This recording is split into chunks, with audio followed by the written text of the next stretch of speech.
நீங்க ஸ்போர்ட்ஸ்லயும் சரி, லைஃப்லயும் சரி, நீங்க நாளைக்கு படிச்சு பெரிய ஆளாகி ஒரு ஜாபுக்கோ இல்ல மேடம் சொன்ன மாதிரி ஒரு பிசினஸ்க்கோ நீங்க போறீங்க. அந்த ஸ்போர்ட்ஸ்லயும் லைஃப்லயும் இல்ல நீங்க சொந்தமா ஒரு பிசினஸ் பண்றதா இருந்தா அந்த பிசினஸ்லயும் நீங்க சக்சஸ் ஆகிறதுக்கு ஒரு 4-5 டிப்ஸ் கொடுக்கட்டுமா? ஓகே. சோ லைஃப்லயும் சரி, ஸ்போர்ட்ஸ்லயும் சரி, படிப்புலயும் சரி, கரியர்லயும் சரி, ஒர்க்லயும் சரி, எல்லாத்துலயுமே சக்சஸ் ஆகணும்னா முதல்ல நம்மளுக்கு தேவை டிசிப்ளின். அத மைண்ட்ல நீங்க ரெஜிஸ்டர் பண்ணிக்கோங்க. தமிழ்ல ஒழுக்கம் அப்படின்னு சொல்லுவாங்க. ஒழுக்கம் உள்ளவங்க மட்டும்தான் படிப்புலையும், ஸ்போர்ட்ஸ்லயும், வாழ்க்கையிலையும், தொழிலையும் எல்லாத்துலயுமே ஜெயிக்க முடியும். இந்த ஒழுக்கத்தை கொடுக்கிறது ஒரு முக்கியமான, பல விஷயங்கள் இருந்தாலும் முக்கியமான ஒரு விஷயம் வந்து ஸ்போர்ட்ஸ். நம்ம எந்த அளவுக்கு ஸ்போர்ட்ஸ்ல இன்வால்வ்டா இருக்கோமோ, ஸ்போர்ட்ஸ்ல வந்து போட்டி, வெற்றி, தோல்வி இதெல்லாம் ஒரு பக்கம். ஸ்போர்ட்ஸ்ல நம்ம டெய்லி நம்ம என்கேஜ்டாவும் இன்வால்வ்டாவும் இருந்தாலே டிசிப்ளின் தானா நம்மளுக்கு வரும். இப்ப நீங்க எல்லாம் சின்ன பிள்ளைங்க, நாளைக்கு வந்து பாத்தீங்கன்னா சிலர் வந்து உங்களை ஒழுக்கத்திலேருந்து வெளியே கொண்டு போறதுக்கு பல முயற்சிகள் பண்ணுவாங்க. அவங்க பண்ணல, இந்த ஷைத்தான் உங்க நண்பர்கள் மூலியமா வந்து கெட்ட பழக்கத்தை எல்லாம் கற்றுக் கொடுக்கறதுக்கு அவங்க மூலியமா ஒரு முயற்சி எடுப்பாங்க. அப்போ அந்த மாதிரி ஒரு முயற்சி எடுக்கும் போது உங்களை தப்பான வழியில கொண்டு போக முயற்சி எடுத்தா நீங்க சொல்ல வேண்டிய விஷயம், அது கேர்ள்ஸ் அண்ட் பாய்ஸ் நல்லா கேட்டுக்கோங்க, நோ. அவ்வளவுதான். என்ன சொல்லுவீங்க? அந்த தப்பான வழிக்கு நீங்க போயிட்டீங்கன்னா உங்களால படிப்புலயும் சக்சஸ் ஆக முடியாது, ஸ்போர்ட்ஸ்லயும் சக்சஸ் ஆக முடியாது, ஒரு ஜாப்லயும் சக்சஸ் ஆக முடியாது, எதுலயுமே சக்சஸ் ஆக முடியாது. சோ ரொம்ப கவனமா இருக்கணும். நீங்க எல்லாம் தங்கம், ரொம்ப ஒழுக்கமான பிள்ளைங்க.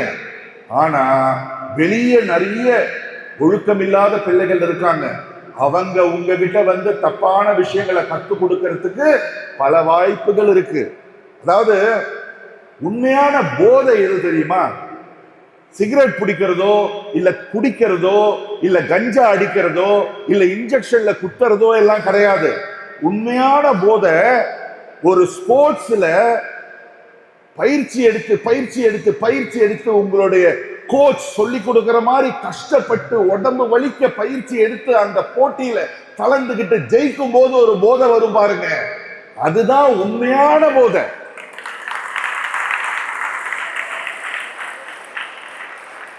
இந்த போதைக்கு ஈடு வேற எந்த போதையும் கிடையாது. அதனால உஷாரா இருந்துக்கோங்க.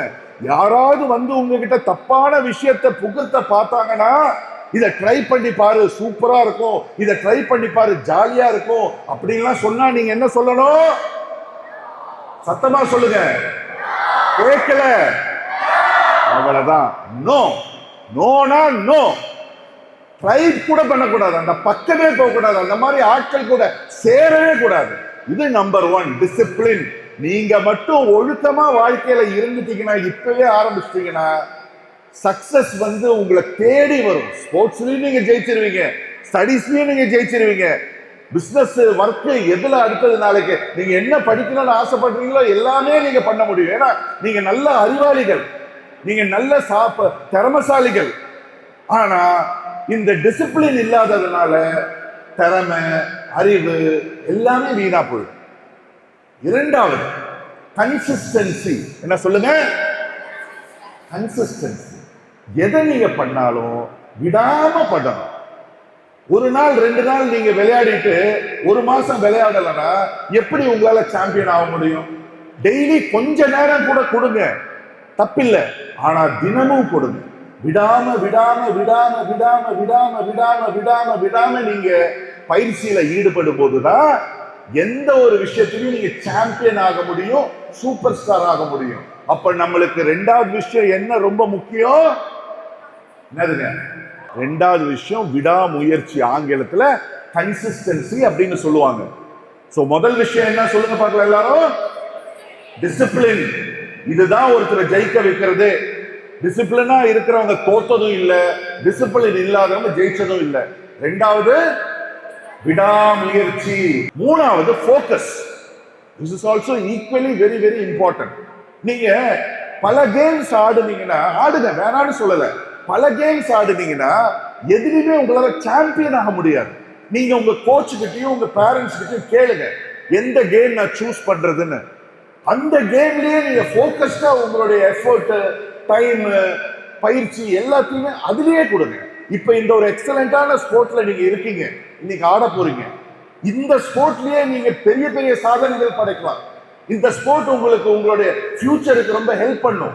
இப்போ ஒரு சார் வந்து சொன்னாங்க இல்லையா, நீங்க டாக்டர் ஆகணும்னு ஆசைப்பட்டா கூட இந்த ஸ்போர்ட் உங்களுக்கு டாக்டராக உதவி பண்ணும். நீங்க எந்த கோர்ஸ் எடுக்கணும்னு ஆசைப்பட்டாலும் இந்த ஸ்போர்ட் உங்களுக்கு அந்த கோர்ஸ் கிடைக்கிறதுக்கு உதவி பண்ணும்.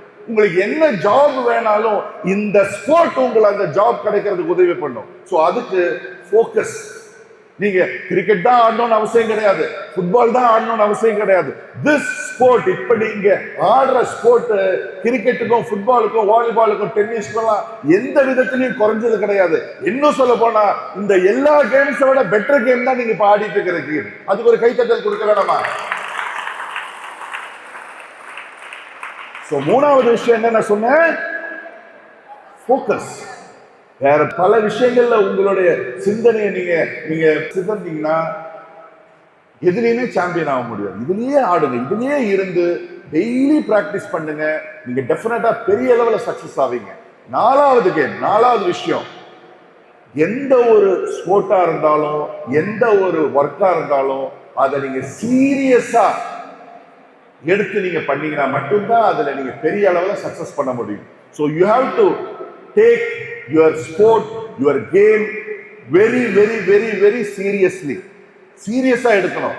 எஸ், இதுதான் என் லைஃப், இதுல நான் நேஷனல் சாம்பியன் ஆவேன், ஜெயிச்சு காட்டுவேன், சாதிச்சு காட்டுவேன், தமிழ்நாட்டுக்கு பெருமையை சேர்த்து கொடுப்பேன், என் ஸ்கூலுக்கு நான் பெருமையை சேர்த்து கொடுப்பேன், இந்தியாவுக்கு பெருமையை சேர்த்து கொடுப்பேன் அப்படின்னு சீரியஸா எடுக்கணும். You have to take it 100% seriously.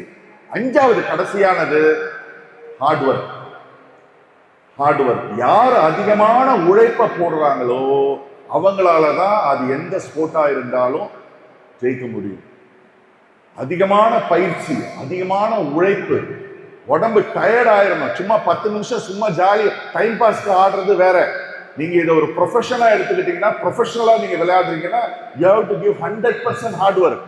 ஒரு கோவில்ல இருக்கிற படிக்கும் கோவில்ல இருக்கிற விக்கிரகத்துக்கும் ஒரு பிரச்சனை. என்ன பிரச்சனைனா, கோவில்ல இருக்கிற படி வந்து விக்கிரகத்துக்கிட்ட கேட்குது, நானும் கல்லு நீயும் கல்லு, ஆனா போற வரவெல்லாம் என்ன மிதிச்சிட்டு உன்னை வந்து கும்பிடுறாங்களே அப்படின்னு கேட்குது. யாரை கேட்கிறா? படி கல்லு விக்கிரக கல்லை பார்த்து கேட்குது. நியாயமான கேள்வி தானே. அதுக்கு விக்கிரகம் ஒரு அழகான பதில் சொல்லுது. என்ன பதில் சொல்லுது தெரியுமா? நீ சொல்றது சரிதான்ப்பா படிக்கல்ல, நானும் ஒரு கல்லுதான், நீயும் ஒரு கல்லுதான், ஆனா உன்னை ஒரு தட்டி கொண்டாந்து வச்சுட்டாங்க. என்ன இந்த விக்கிரகம் ஆக்கிறதுக்கு உளிய வச்சு எவ்வளவு அடி அடிச்சாங்க தெரியுமா? அவ்வளோ அடி நான் வாங்கினதுனாலையும் அவ்வளோ வலி நான் தாங்கினதுனாலையும் தான் இன்னைக்கு உலகமே என்ன கும்பிடுது அப்படின்றாங்க. அதனால no pain no gain. So wish you all the best. நீங்க போட்டியில கலந்துக்கணும்னு முடிவு பண்ண உடனே நீங்க ஜெயிச்சிட்டீங்க. நீங்க எல்லாருமே இன்னைக்கு சாம்பியன் தான். அதனால ஜெயிக்கிறது தோக்கிறதெல்லாம் மேட்டர் கிடையாது. Give your 100% hard work, focused உழைப்பு. நீங்க எல்லாருமே வருங்காலத்துல பெரிய சாதனையாளர்கள் ஆவீங்க அப்படின்றது சொல்லி நீங்க நிறைய பெரிய பெரிய சாம்பியன்ஸ் என் கண்ணில் தெரியுது. தமிழ்நாடுக்காக ரெப்ரசன்ட் பண்ண போறவங்க நிறைய பேர் இங்க எனக்கு தெரியுது. அது மட்டும் இல்ல, எனக்கு நிறைய இன்ஜினியர்ஸ், டாக்டர்ஸ், எனக்கு இங்க நிறைய எம்எல்ஏஸ் கூட கண்ணில் தெரியுது. எனக்கு இங்க சிஎம் கூட கண்ணில் தெரியுது. ஏன் ஒரு ஆக்டரால, விஜயால சிஎம் ஆக முடியும் போது உங்களால் ஆக முடியாதா? என்ன டெஃபினட்டா ஆக முடியும். ஆக முடியுமா முடியாதா? ஸோ ஸ்போர்ட்ஸ் உங்களுக்கு டிசிப்ளின் கொடுக்கும், டிசிப்ளின் உங்களுக்கு லைஃப்ல சக்சஸ் கொடுக்கும்னு சொல்லி இந்த வாய்ப்பு கொடுத்த எல்லாருக்கும் நன்றி சொல்லி நான் முடிச்சுக்கிறேன். Wish you all the best. God bless you.